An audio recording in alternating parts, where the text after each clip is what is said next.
Queridos hermanos, en este pasaje que hemos leído se presenta una imagen verdaderamente extraña. Es muy fotográfica, pero bien extraña. Hay un valle lleno de huesos secos. Y esta es la visión que le da Dios al profeta. Es algo impresionante, pero que habla de los hijos de Dios en Babilonia, precisamente, y en Judá, precisamente, porque ya algunos habían sido llevados en el cautiverio por Babilonia. Para entender mejor esto, o sea, un poco mejor este pasaje, tenemos que ver qué es lo que sucedió realmente anterior a esto. Miren, el profeta Jeremías en la ciudad de Jerusalén había estado predicando un mensaje que no era muy popular. Bueno, ustedes saben que la verdad a veces no es popular. Las cosas que a veces son populares no necesariamente quiere decir que son las mejores, no. La verdad como que a la gente no les gusta recibirla. Bueno, tal es así que cuando Cristo, el propio Hijo de Dios, Jesucristo, predicando aquí en la tierra, mis queridos hermanos, fue rechazado por muchos, por la mayoría. Y muchos que le habían seguido luego gritaron, crucifícale, crucifícale. Pero siempre hay algunos que oyen la verdad de Dios. Pero bueno, en aquel momento él predicó sobre la idea de que tenían que someterse al poderío de Babilonia, es decir, en el sentido de dar los impuestos, porque eran un gobierno muy poderoso, para que no se deshaciera la nación y a la vez diera tiempo que Israel se fortaleciera. Pero ¿qué pasa? Que el rey de Judá, que se llamaba Sedequías, se rebela contra el rey de Babilonia, Nabucodonosor. Y eso es lo que pasa a veces, que oímos la verdad de Dios, pero hacemos nuestra propia voluntad. Es decir, el profeta de Dios enviado para precisamente decirle al pueblo lo que Dios quería, no logró que escuchara el rey Sedequías. Bueno, esto llevó a cabo que por el año 1587 antes de Cristo viniera ese tiempo tan trágico en que Babilonia regresara allí a Judá y destruyera completamente a Jerusalén. Pero además de eso, una de las cosas terribles fue que quemaron las casas. La situación del pueblo fue algo serio, fue algo bien, bien trágico. Y Ezequiel y 10,000 exiliados, o sea, estaba el profeta Jeremías, pero también estaba Ezequiel, que había sido llevado con 10,000. Déjenme decirle que Babilonia fue inteligente, porque cogieron a los mejores, a los jóvenes, a los sabios, a los profesionales, y se lo llevaron para poder usar a ellos y que fuera útil. ¿A quiénes estaban dejando allá? A los mayores, a los incapacitados, a los que prácticamente poco o nada podían hacer. Miren qué situación tan difícil.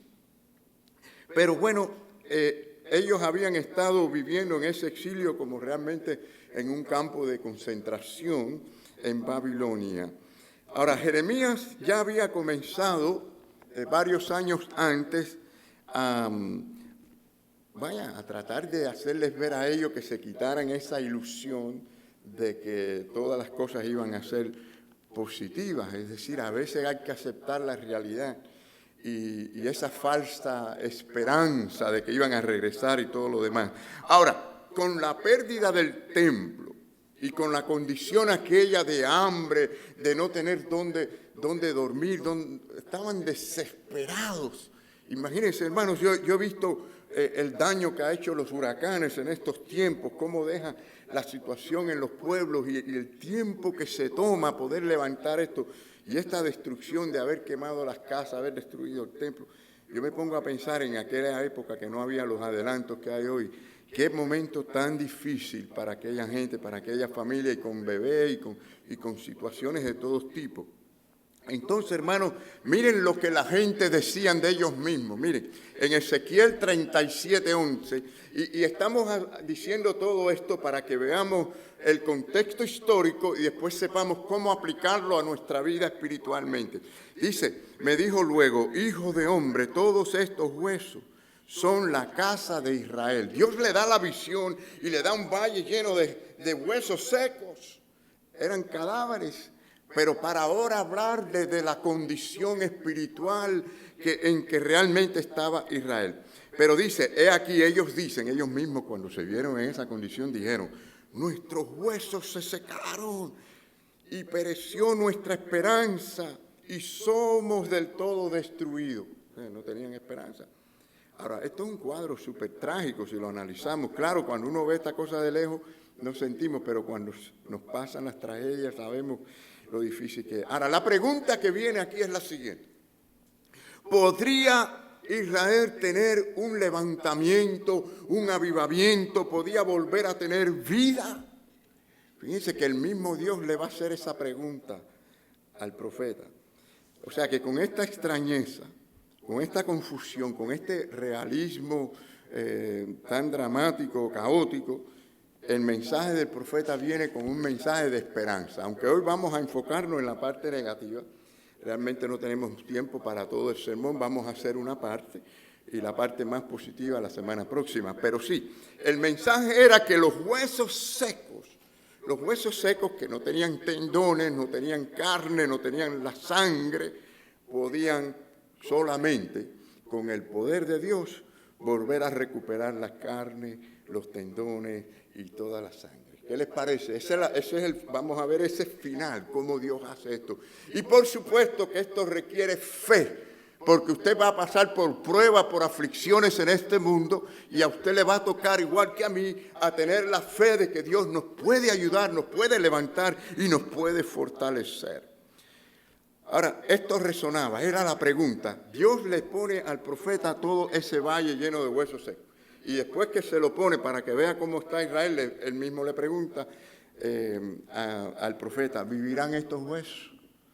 Y el profeta, imagínense, no sabía, él dijo, bueno, tú lo sabes, respondió acudiendo a la omnisciencia de Dios, como diciendo, solo tú sabes lo que tú puedes hacer lo imposible. A mí me recuerda esto, la respuesta de Pedro. ¿Cuántos recuerdan la historia de que el discípulo Pedro, el apóstol Pedro, después que negó al Señor 3 veces, después el Señor de la resurrección, hablando con él, le dice, Pedro, ¿me amas? Pero usó la palabra ágape, que es el amor incondicional. Tú me ágape 3 veces. Y él no se atrevía a decirle, yo te amo así incondicionalmente, sabía que le había negado. Y le decía, yo te fileo, o sea, usando la frase de amor familiar. ¿No? O sea, pero al final dijo, tú lo sabes, acudió a la omnisciencia de Dios. ¿Cuántas veces usted no se ha sentido así? Realmente que no, mira lo que usted ha hecho, mira cómo usted ha estado y no se atreve a decir, de verdad yo te amo, Señor, porque mi vida no lo ha demostrado mucho. Pero el Señor sabe de verdad en el corazón si hay algún nivel de amor para Él. Él lo sabe. Y hablando humanamente no podía saber exactamente. Pero miren, esto es lo interesante de la fe. La fe siempre deja la cuestión de la posibilidad en las manos de Dios. Confía en lo que Dios puede hacer y lo que Dios va a hacer. Y que nada es imposible para Dios. ¿Cuánto creemos que nada es imposible para Dios? Amén, todo es posible para el Señor, ¿verdad? Entonces, hermano, a partir de ese momento es que Dios le ordena a predicar un mensaje de esperanza.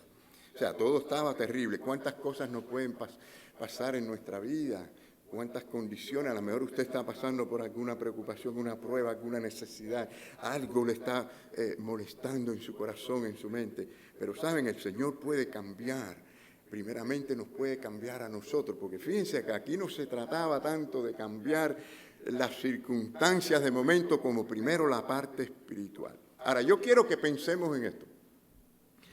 ¿Cómo ustedes ven la nación hoy en día? Esta nación. ¿Cómo la estamos viendo? ¿Cómo estamos viendo a las iglesias hoy día? Miren, espiritualmente, cuando miramos a la nación, vemos huesos secos por todos lados. Un valle de huesos secos, de inmoralidad, de corrupción, por todos lados. Y cada vez le decimos más bueno a lo que es malo y malo a lo que es bueno.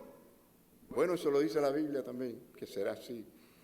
Entonces, hermanos, estamos viendo una situación difícil porque, y lo peor de todo eso es porque la gente se alejan de Dios. Y esa es la naturaleza del pecado. Esconderse de Dios detrás de las actividades, detrás de nuestras propias agendas, buscando nuestros propios intereses. Eso es lo que hace el pecado. Miren, cuando Adán y Eva pecaron, ¿qué hicieron? Se escondieron de Dios. Y el hombre sigue haciendo lo mismo. En diferente manera, muy sofisticado, pero lo que quiere es alejarse de Dios. Lo menos que quiere es oír de Dios, porque sabe que Dios exige, que Dios llama a la adoración, a amarle a Él, a servirle a Él, a vivir para Él. Él nos creó para Él, pero el hombre en su pecado quiere vivir para Él y no para Dios. Esa es la naturaleza del pecado. Entonces, peor aún, muchos creyentes, y vamos a ver ahora lo que es la iglesia. Bueno, y como hay iglesias, ¿no? Cada día hay más grupos, cada día hay más denominaciones, cada día hay más creencias, diferentes doctrinas. La gente está ya a veces confusa con todo esto. Pero miren, cuando vamos a ver lo que es la iglesia, hermanos, pueden haber gente engordándose materialmente, pero espiritualmente están como esos huesos flacos. O sea, huesos sin carne, ¿no? O sea que aunque lleven mucho tiempo en las congregaciones espiritualmente, no tienen nada, son como huesos. ¿Por qué? Porque, vamos a decir, no están consagrados, no tienen fervor, no sirven al Señor, no tienen oración, no tienen devoción, no se alimentan de la palabra. Huesos secos, huesos secos. Si esto es así, no le podemos echar la culpa a la iglesia ni a las circunstancias. Hermanos, cuando estemos delante de Dios, Dios no te va a preguntar cómo te trataron la gente, cómo fueron los demás, cómo estuvo la circunstancia. Dios te va a preguntar qué hiciste tú con el tiempo que te di. Mira estas dificultades que tuviste, cómo reaccionaste. ¿Qué hiciste para honrarme, para servirme en medio de esa prueba? Muchos dicen que ya el tiempo del avivamiento pasó, que ya eso es algo del pasado, ¿no? Hay algunos que dicen eso. Bueno, en sentido general del mundo, globalmente hablando, yo no creo en ese avivamiento, porque el propio Jesús dijo, hay dos cosas que Jesús dijo muy poderosas. Primero, Él dijo en una ocasión, hallará fe en la tierra cuando venga el Hijo del Hombre. Es decir, si había poca fe en aquellos días, Él está diciendo, habrá menos todavía en los últimos tiempos.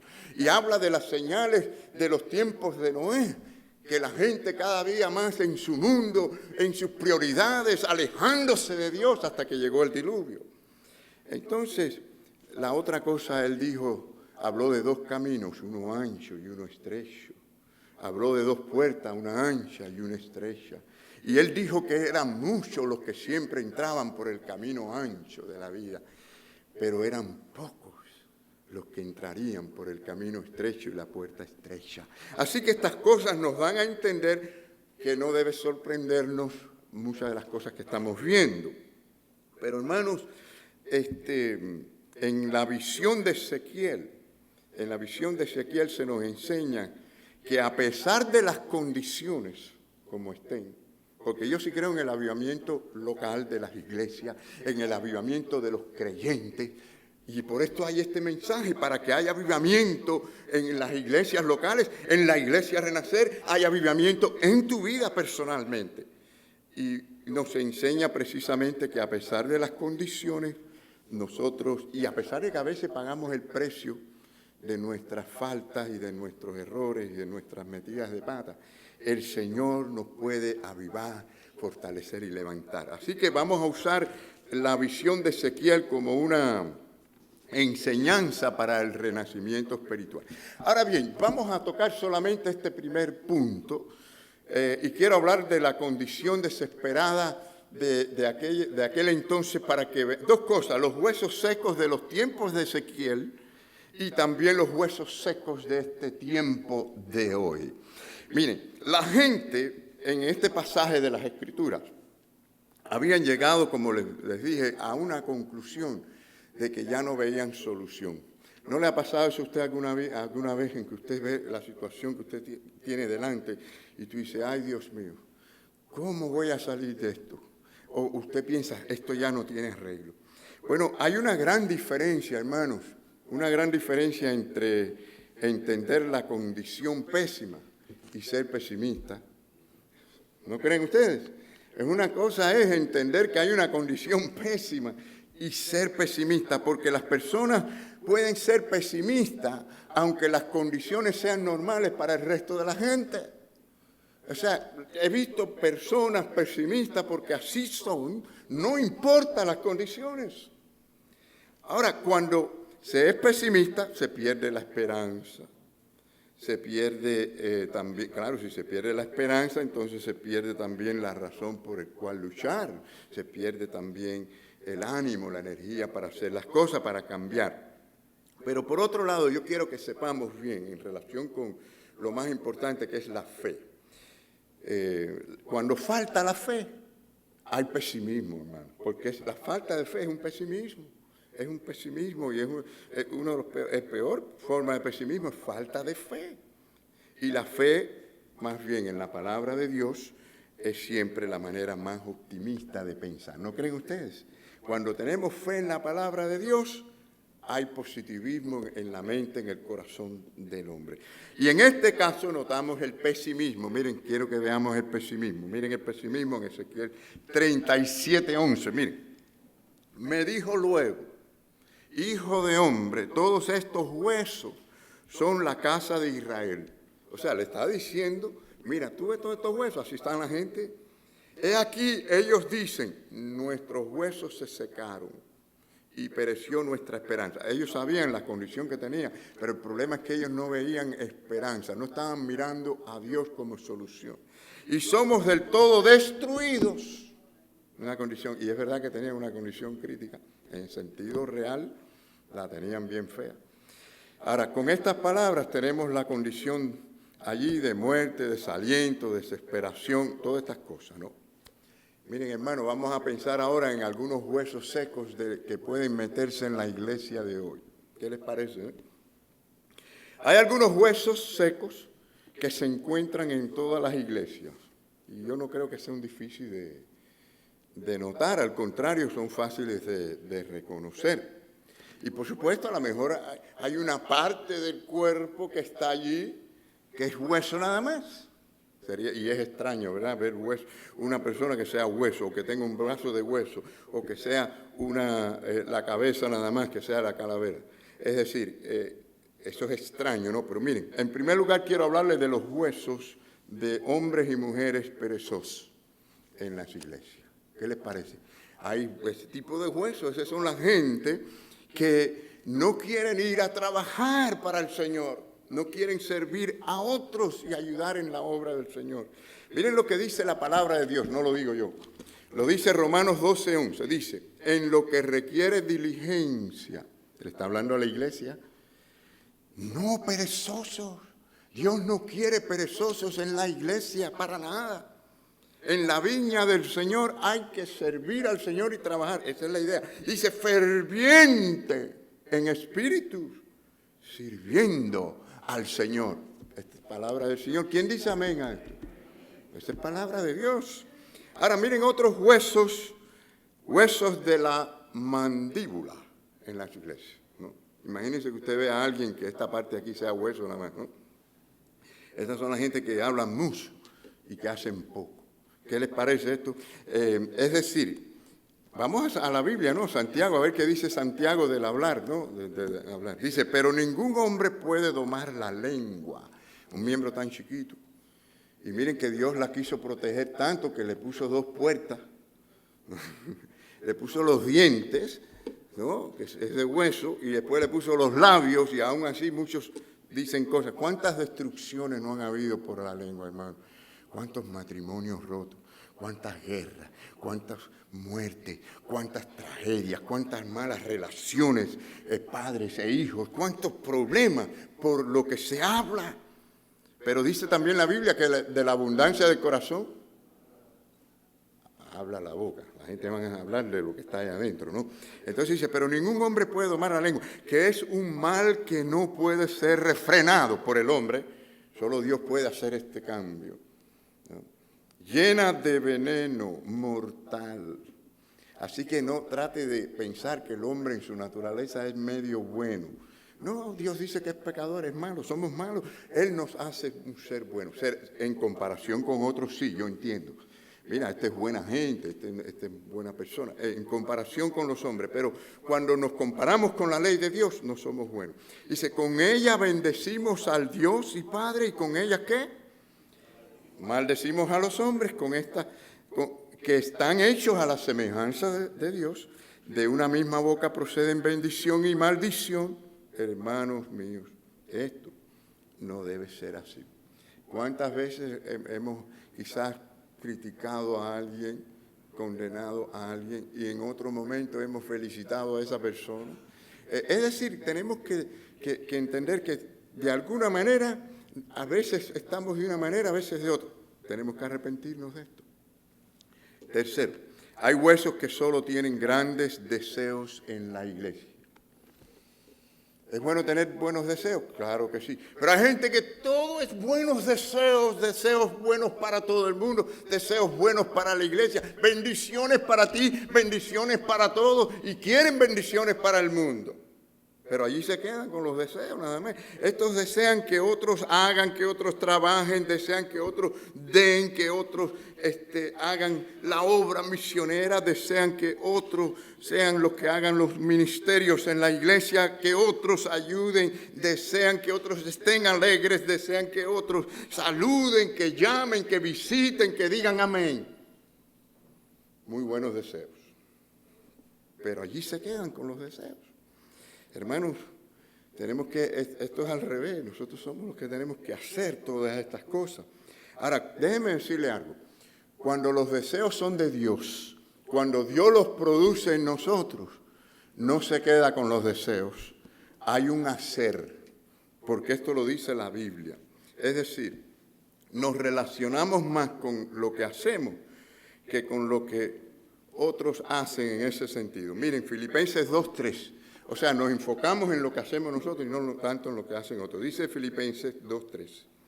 Porque Dios es el que en vosotros produce, ¿qué? Así el querer como el hacer. O sea, cuando Dios es el que produce el querer, el deseo, Él produce también el hacer. Si es un deseo nada más carnal, ay, qué bueno, que Dios ayude a fulano, que Dios bendiga. No, pero cuando Dios produce eso, ¿qué puedo hacer para ayudar a fulano? Es decir, hay un hacer, hay una acción. La verdadera fe produce acción, porque dice así por su buena voluntad. Bueno, hay otra clase de huesos, huesos del cráneo en cada iglesia. Imagínense calavera. Imagínense ver a una persona que es todo el cuerpo, pero la cabeza es una calavera. Algo bien extraño, ¿no? Pero bueno, estos son los que tienen la cabeza bien dura.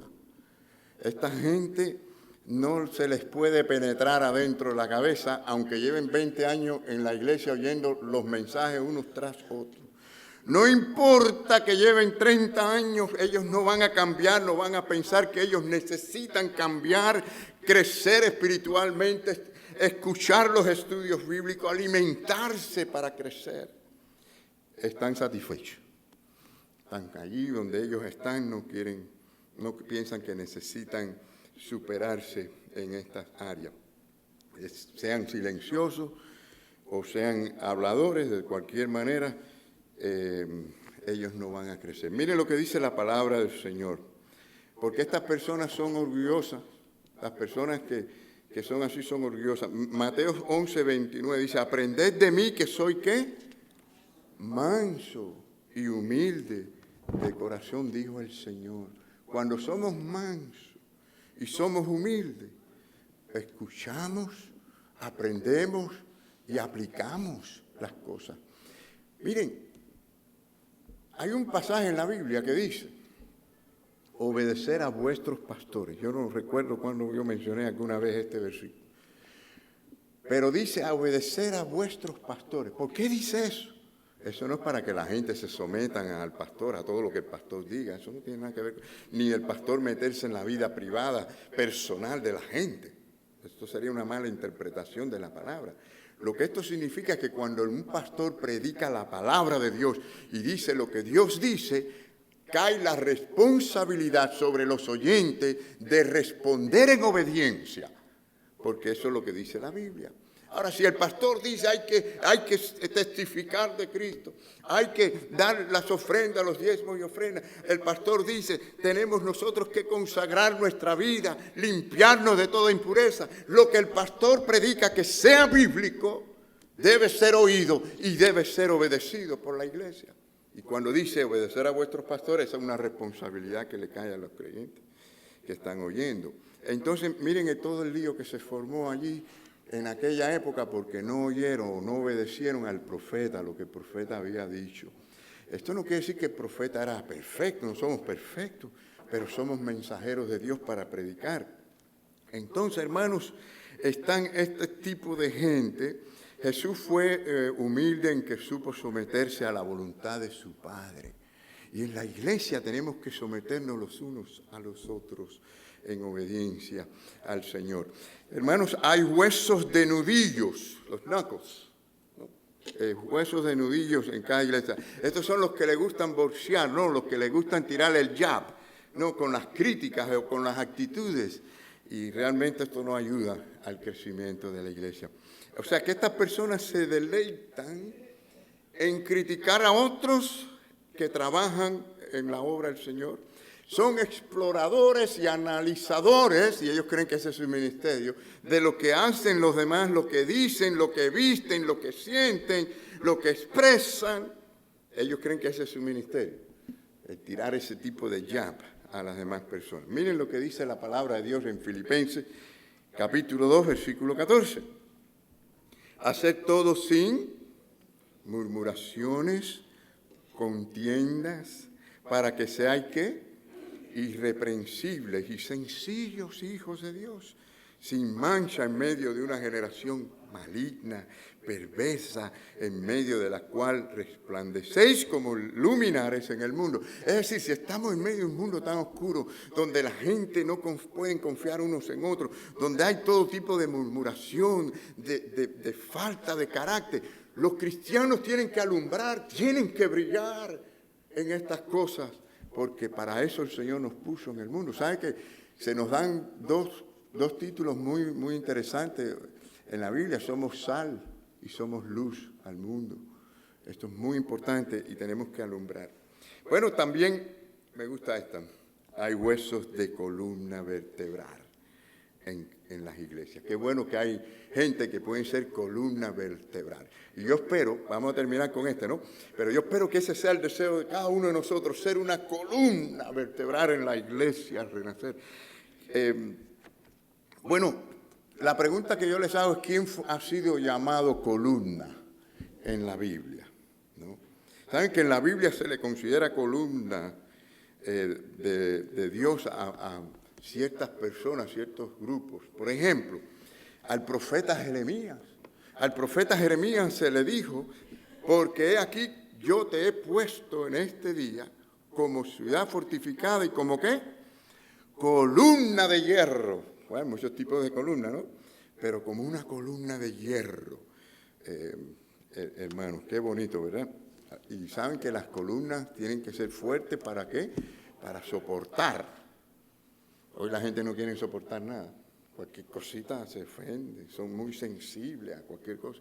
No, por eso la Biblia dice, los fuertes soportar a los débiles. ¿Quiénes son los fuertes? Esas columnas que son fieles al Señor, no importa lo que esté temblando alrededor, son fieles, columnas. Bueno, los apóstoles también, dice la palabra en Gálatas 2, que eran considerados columnas de la iglesia.